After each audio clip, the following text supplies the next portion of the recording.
Hello everyone, welcome to daily current affairs. चलो शुरू करते हैं आज का current affair. First question is, प्रतिवर्ष अंतर्राष्ट्रीय सूक्ष्म लघु और मध्यम उद्यम दिवस का आयोजन कब किया जाता है? 27 जून। प्रत्येक वर्ष 27 जून को सतत विकास लक्ष्यों के कार्यान्वयन में सूक्ष्म लघु और मध्यम आकार के उद्यमों के योगदान को मान्यता देने हेतु सूक्ष्म लघु और मध्यम उद्यम दिवस का आयोजन किया जाता है। इसका उद्देश्य वैश्विक आर्थिक विकास और सतत विकास में एमएसएमई के योगदान के बारे में जन जागरूकता बढ़ाना है। अप्रैल 2017 में संयुक्त राष्ट्र ने संयुक्त राष्ट्र महासभा में पारित एक प्रस्ताव के माध्यम से 27 जून को सूक्ष्म लघु और मध्यम उद्यम दिवस के रूप में मनाने की घोषणा की। औपचारिक और अनौपचारिक सभी फर्मों में एमएसएमई की भागीदारी 90% से अधिक है तथा कुल रोजगार में औसतन 70% और सकल घरेलू उत्पाद में 50% हिस्सेदारी है, जिस कारण से वे ग्रीन रिकवरी की स्थिति प्राप्त करने में महत्वपूर्ण भूमिका निभाते हैं। हाल ही में रणजी ट्रॉफी 2022 का खिताब किस राज्य ने जीता है? मध्य प्रदेश। मध्य प्रदेश ने बेंगलुरु के एम चिन्नास्वामी स्टेडियम में हुए फाइनल मुकाबले में टूर्नामेंट की सबसे मजबूत टीम मुंबई को 6 विकेट से हराकर अपना पहला रणजी ट्रॉफी खिताब जीता है। आदित्य श्रीवास्तव के नेतृत्व में टीम ने 41 बार की चैंपियन रही मुंबई को हराया। मुंबई के बल्लेबाज सरफराज खान को उनकी शानदार बल्लेबाजी हेतु रणजी ट्रॉफी 2022 के लिए मैन ऑफ द टूर्नामेंट हासिल हुआ, जिसमें उन्होंने 122.75 की औसत से 982 रन बनाए, जो बल्लेबाजी सूची में शीर्ष पर रहे हैं। रणजी ट्रॉफी एक प्रथम श्रेणी क्रिकेट चैंपियनशिप है जो भारत में क्षेत्रीय और राज्य क्रिकेट संघों का प्रतिनिधित्व करने वाली कई टीमों के बीच खेली जाती है। इस प्रतियोगिता में वर्तमान में 38 टीमें शामिल है, जिसमें भारत के सभी 28 राज्य और 8 केंद्र शासित प्रदेशों में से कम 4 का प्रतिनिधित्व है। इस प्रतियोगिता का नाम अंतर्राष्ट्रीय क्रिकेट खेलने वाले पहले भारतीय क्रिकेटर रणजीत सिंह के नाम पर रखा गया है, जिन्हें रणजी के नाम से भी जाना जाता था। हाल ही में भारत ने किस देश के साथ राष्ट्रमंडल राजनयिक अकादमी कार्यक्रम की घोषणा की है? United kingdom. भारत और ब्रिटेन दोनों देशों के युवा और नए राजनयिकों को प्रशिक्षित करने के लिए एक संयुक्त राष्ट्रमंडल राजनयिक अकादमी कार्यक्रम शुरू किया जाएगा। विदेश मंत्री एस जयशंकर और उनकी ब्रिटिश समकक्ष लीज ट्रस ने 24 से 25 जून तक पूर्वी अफ्रीका के रवांडा में आयोजित 26वीं राष्ट्रमंडल शासनाध्यक्षों की बैठक के दौरान इसकी घोषणा की गई थी। इसका उद्देश्य सभी राष्ट्रमंडल सदस्य देशों के राजनयिकों को वैश्विक स्तर पर प्रभाव वाली उभरती चुनौतियों से निपटने के लिए आवश्यक विशेषज्ञता और कौशल से लैस करना है। यह अकादमी कार्यक्रम नई दिल्ली में आयोजित किया जाएगा। वर्तमान में राष्ट्रमंडल में 53 देश शामिल है और ये सब वे देश है जो पूर्व में ब्रिटेन के उपनिवेश थे। राष्ट्रमंडल का लक्ष्य सभी राष्ट्रमंडल नागरिकों के हितों की रक्षा करना, उनके जीवन स्तर को ऊंचा उठाने के प्रयास करना और उनके मुद्दों को अंतर्राष्ट्रीय मंच पर उठाना है। हाल ही में किस राज्य की मोबस नामक सार्वजनिक परिवहन सेवा को संयुक्त राष्ट्र लोक सेवा पुरस्कार से सम्मानित किया गया है? ओडिशा।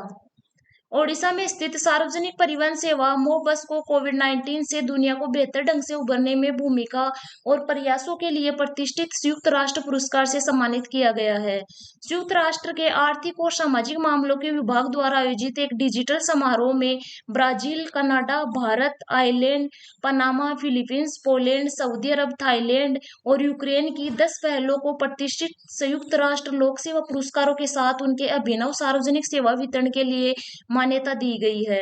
ओडिशा के राजधानी क्षेत्र शहरी परिवहन प्राधिकरण ने स्मार्ट प्रौद्योगिकियों को बढ़ावा देने और महिला सवारों के लिए सुरक्षित परिवहन को बढ़ावा देने के लिए नवंबर 2018 में मो बस सेवा की शुरुआत की गई थी।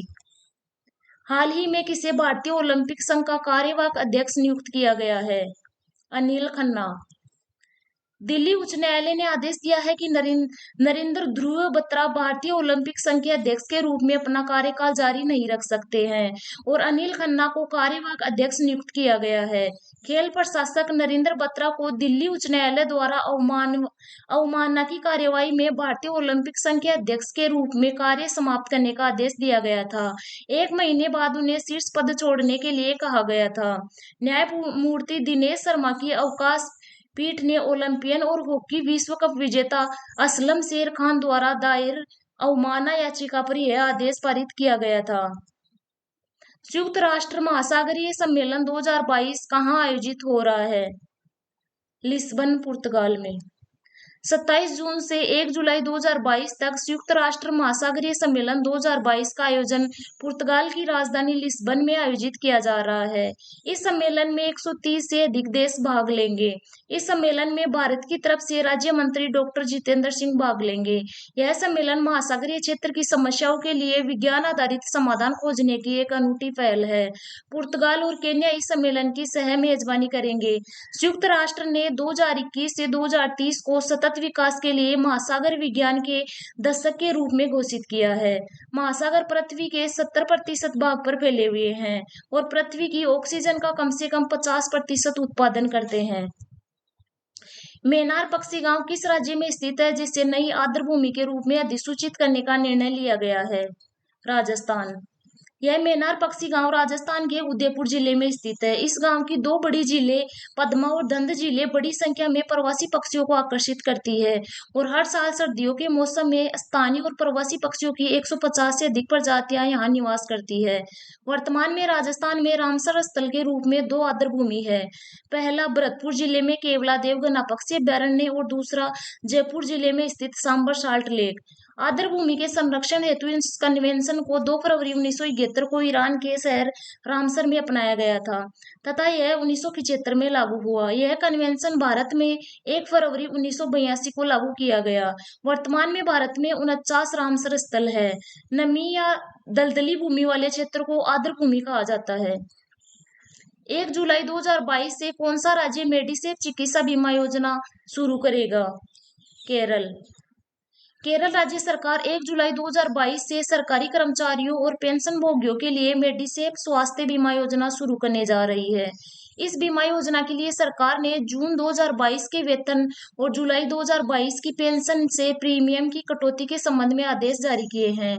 इसमें सभी कर्मचारियों और पेंशन भोगियों के लिए योजना में शामिल होना अनिवार्य है। लाभार्थी सूची में अंशकालिक आकस्मिक कर्मचारी, अंशकालिक शिक्षक, स्कूलों के शिक्षण और गैर शिक्षण कर्मचारी और इन श्रेणियों में पेंशन और परिवार पेंशन प्राप्त करने वाले शामिल है। यह योजना मुख्यमंत्री, मंत्रियों, विपक्षी नेता, मुख्य सचेतक, अध्यक्ष, उपाध्यक्ष और वित्तीय समितियों के अध्यक्ष के सीधे भर्ती किए गए व्यक्तिगत कर्मचारियों पर भी लागू होती है। हाल ही में किन राज्यों में वन हेल्थ फ्रेमवर्क अंडरटेकिंग परियोजना को शुरू किया जाएगा? कर्नाटक और उत्तराखंड। यह परियोजना मत्स्य पालन, पशुपालन और डेयरी मंत्रालय के पशुपालन और डेयरी विभाग द्वारा लागू की जा रही है।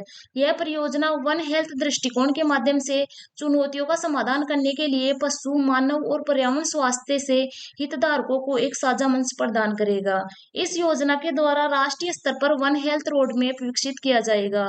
यह सर्वोत्तम वैश्विक प्रथाओं को हासिल करते हुए बेहतर प्रक्रिया तंत्र और प्रबंधन से लैस भविष्य में जूनोटिक रोग के प्रकोप को रोकने में सहायता करेगा।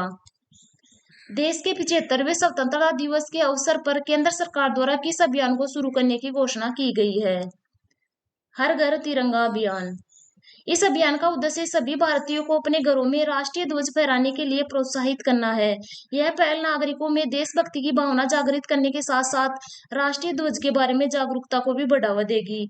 आजादी का अमृत महोत्सव के तहत संस्कृति मंत्रालय द्वारा 11 अगस्त से 17 अगस्त तक देश भर में स्वतंत्रता सप्ताह के रूप में मनाने की योजना बनाई गई है। भारतीय ध्वज संहिता को सन 2002 में लागू किया गया था। यह संहिता तिरंगे के सम्मान और उसकी गरिमा को बनाए रखते हुए उसके अप्रतिबंधित प्रदर्शन की अनुमति देती है।